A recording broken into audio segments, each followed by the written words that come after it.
Bonjour à tous, bienvenue dans ma playlist Bourse, faut-il investir sur? Donc aujourd'hui nous allons voir L'Oréal. L'Oréal, très belle entreprise du luxe, en tout cas considérée dans la catégorie luxe. Donc actuellement l'action est à 361,40 €, plus 0,68%. Donc on va regarder un petit peu ce que fait l'entreprise L'Oréal. Alors L'Oréal est le premier groupe cosmétique mondial. Le groupe propose des produits de soins de la peau, 39,5% du chiffre d'affaires, des produits de maquillage, 21,3%, des produits de soins capillaires, 15,2%, des produits de coloration, 10,6%, des parfums, 9,1% et autres, 4,3%. Alors les différentes familles qui composent, donc produits cosmétiques grand public, 41,8%, avec la marque L'Oréal Paris Garnier, notamment, il y en a d'autres. Ensuite la partie produits cosmétiques de luxe, donc 36,4%, Lancôme, Yves Saint Laurent, Giorgio Armani. Ensuite nous avons les produits professionnels à 11,1% avec L'Oréal Professionnel. Ensuite nous avons les produits cosmétiques actifs, donc 10,7%. Donc la commercialisation des produits est assurée au travers de la grande distribution, de la vente à distance, de la distribution sélective, des salons de coiffure et des pharmacies. Ça donne quand même un large panel de possibilités de trouver leurs produits.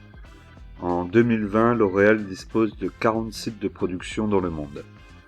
Répartis l'Europe de l'Ouest 26,8%, l'Asie-Pacifique 35%, la 7%, l'Europe de l'Est 6%, l'Amérique latine 5,3% et enfin l'Afrique et le Moyen-Orient 2,2%. Donc encore une fois, c'est très diversifié. En termes de nombre d'employés à travers le monde, 85 392 personnes. Voilà, là on a un beau mastodonte. Alors regardons au niveau de ses actionnaires, c'est toujours intéressant à regarder. Donc dans les actionnaires on peut voir qu'il y a Nestlé, donc ça c'est quand même intéressant. Bettencourt aussi, la famille Bettencourt qui est actionnaire à hauteur de 33,1%. Donc oui, on sait que Bettencourt possède L'Oréal. Donc ça c'est important que la famille soit actionnaire à un haut pourcent, ça veut dire qu'elle fait attention à la société. Nestlé aussi c'est un indicateur plutôt solide. L'Oréal, le plan pour les employés, ce qu'on a vu dernièrement dans beaucoup de grosses sociétés. Donc ça c'est pour les employés de la société. Voilà, donc là c'est plutôt pas mal. BlackRock toujours. Donc forcément c'est une belle société. Donc il y a du monde et c'est bien normal qu'ils veulent investir dessus. Après le prix est assez élevé, on va aller voir un peu les fondamentaux. Avant ça, pensez à vous abonner, à cliquer sur la cloche pour recevoir les dernières vidéos, référencement sur la plateforme YouTube. Allez, on continue. Alors on est sur le tableau donc des chiffres, donc la valorisation de l'entreprise. Donc on voit que la capitalisation est de 202 milliards 569 millions. Donc là voilà, on est vraiment dans des chiffres très très impressionnants. Valeur d'entreprise 196 milliards 883 millions. Alors on a un décalage qui est assez léger comparé à la capitalisation et la valeur de l'entreprise, puisqu'il doit être à peu près de... dans la partie trésorerie plutôt, puisque c'est le décalage. Donc là, on les a bien, 5 milliards 686 millions. Donc là, quand c'est de la trésorerie, ça va dans la valorisation et ça permet de trouver après le juste prix par rapport à la capitalisation. Alors, en termes de PER, donc là on voit un PER très élevé à 45,3. Mais on voit que historiquement on est toujours plus ou moins au-dessus des 40, voire même 49 l'année dernière, 39,6 en 2019, donc ça reste cohérent avec l'entreprise.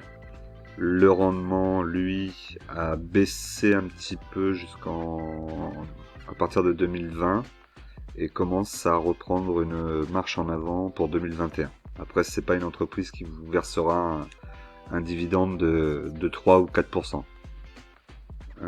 Ensuite, nous allons regarder le cours de référence, donc qui est à 361 €. Donc là, on est à 361,3.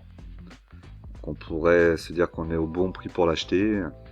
Ça reste des valeurs qui sont quand même très chères et je me suis intéressé comme beaucoup d'entre vous, j'en suis sûr, hein, mais plutôt à l'acheter au moment où il y aura un crack. Là pour le coup, vraiment ces valeurs-là comme LVMH, pardon, il faut les acheter au moment où il y a des crashs pour vraiment bien en bénéficier.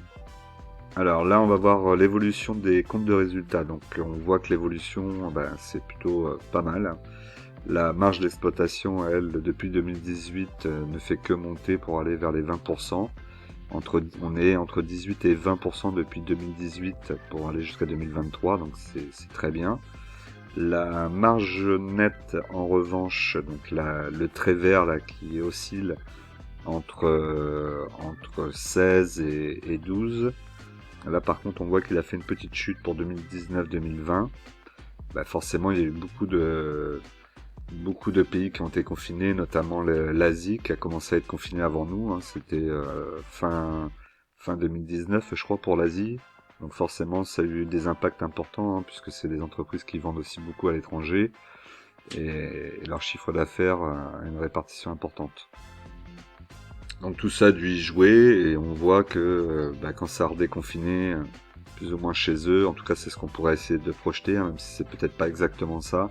On voit que ça repart pour 2021, donc ça a dû y jouer, plus effectivement nous aussi, l'Europe en entier, et pour beaucoup de pays du monde qui se sont déconfinés.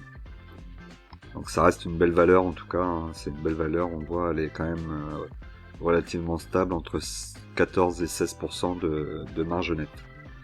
Le chiffre d'affaires, on voit qu'il est reparti à la hausse là depuis 2020, donc ça c'est très bien. Ensuite, on va regarder ici donc le chiffre d'affaires. Donc le chiffre d'affaires est de 30 milliards 809 millions. Donc en évolution quasi constante, mis à part 2019-2020, une petite chute et ensuite ça repart. Donc c'est très bien. L'EBITDA fait le même mouvement, hein. On a quand même une continuité d'augmentation dans le temps. La marge d'exploitation, donc je vous l'ai dit, hein, elle est quand même très belle, entre 18 et 19%, voire même 20%. La marge nette entre 14 et 12, donc c'est plutôt très très bien aussi. Le BNA, bénéfice net par action, donc il est de 7,97 pour un dividende de 4,81 €. C'est plutôt pas mal, on a un dividende qui se trouve légèrement au-dessus des 50%, doit être entre 50 et 60 correct. Ensuite, donc la dette, on a dit, il n'y en a pas, donc ça c'est parfait. Augmente, on voit que la trésorerie, elle, augmente chaque année. Le leverage, donc il est négatif, donc c'est très bien aussi, c'est-à-dire qu'il n'y a pas de dette, c'est ce qu'on a vu juste avant. Le cash flow, il est présent, il a baissé un petit peu pour 2021 et là ça reprend pour 2022. Donc c'est plutôt pas mal. ROE, donc là nous sommes à 15,2, ce qui veut dire que d'ici 2 à 3 ans, tout ça, en tout cas en projection, on aura un avantage concurrentiel, puisque nous avons 16,6% de ROE. Et que nous avons une marge nette qui se trouve pas loin aussi, on l'a vu tout à l'heure, des 15%. Lorsqu'on est à peu près à 15% de marge nette, on peut considérer aussi que l'entreprise a un avantage concurrentiel. Voilà, ensuite le BVPS, il est de 54,4, donc c'est anecdotique, hein, pour une entreprise qui est à plus de 350 €. Ensuite, le CAPEX, on voit que c'est plutôt pas mal. L'entreprise continue à investir dans des projets ou dans le rachat d'autres entreprises, puisqu'il est de 4,5 en moyenne. C'est plutôt bien. Ensuite, on va regarder la situation financière. Donc on voit que la situation financière est plutôt pas mal. Même entre 2019 et 2020, on voit qu'il y a une petite légère baisse. Mais après, on voit que tout repart à la hausse et c'est plutôt très positif. De toute façon, c'est une très belle entreprise. L'EBITDA, donc 17,77 en moyenne, donc cette année on serait à 25,84, donc effectivement on est peut-être un petit peu haut. Ensuite le rendement, en revanche 1,92 en moyenne, là nous sommes à 1,21, donc on est en baisse plutôt. Ils ont dû baisser le dividende cette année sans doute.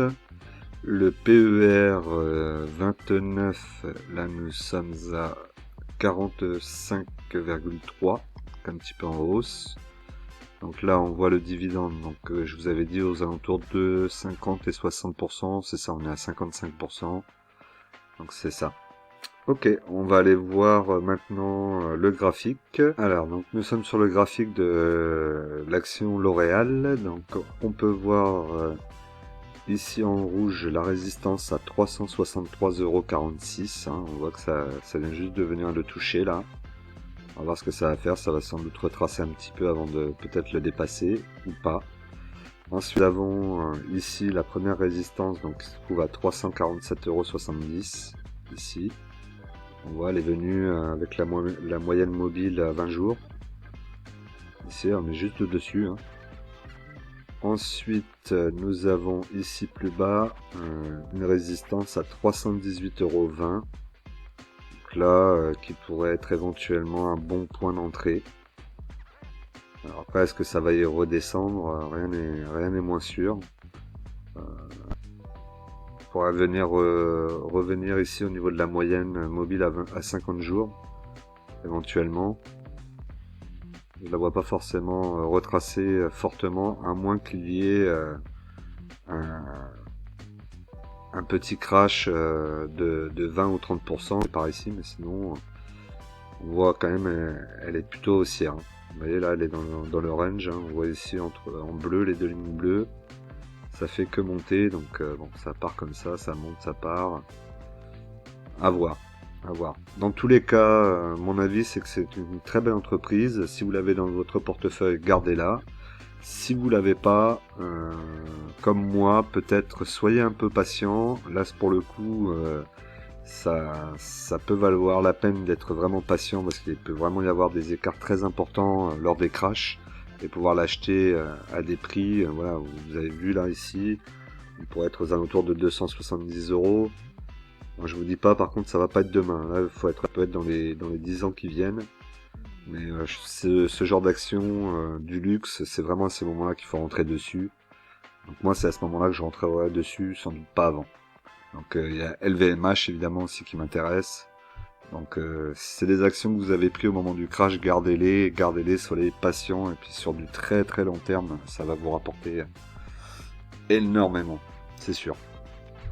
Voilà, donc très belle action, merci de l'avoir proposé, hein, dans les commentaires, et puis je vous dis à très vite.